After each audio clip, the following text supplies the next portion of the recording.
Today I'm writing with a bit of good news.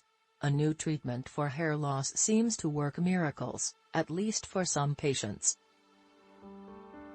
But for starters, let me be clear that this treatment doesn't work for ordinary, age-related hair loss, where people, men especially, gradually lose the hair on their heads. It only treats alopecia areata, a far less common but much more damaging condition. Alopecia areata is an autoimmune disease that causes dramatic and devastating hair loss. It's nothing like normal age-related hair loss. In severe cases of alopecia areata, people can lose all their hair, often very rapidly, even their eyebrows and eyelashes. Sometimes they even lose the hairs in their nose and ears, which can lead to sinus infections and hearing problems. In milder cases, people develop bald spots on their scalp, and for some people the hair will grow back. In other cases, though, hair loss is permanent. Alopecia affects about 300,000 Americans. And in addition to the physical symptoms, it often causes severe emotional distress.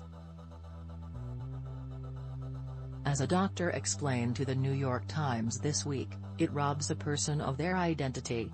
The good news is that just a few days ago, the FDA approved the first-ever systemic treatment for alopecia areata, one that is genuinely effective, even if it doesn't work for all patients.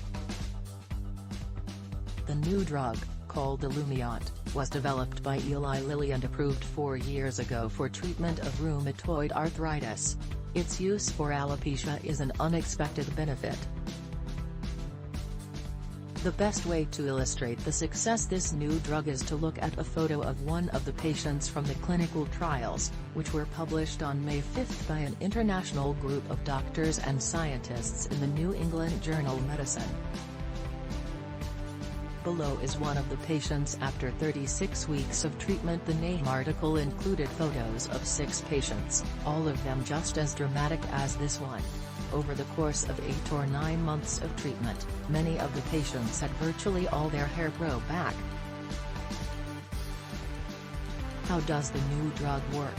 In patients with alopecia areata, their immune system attacks their own hair follicles, for reasons that aren't fully understood.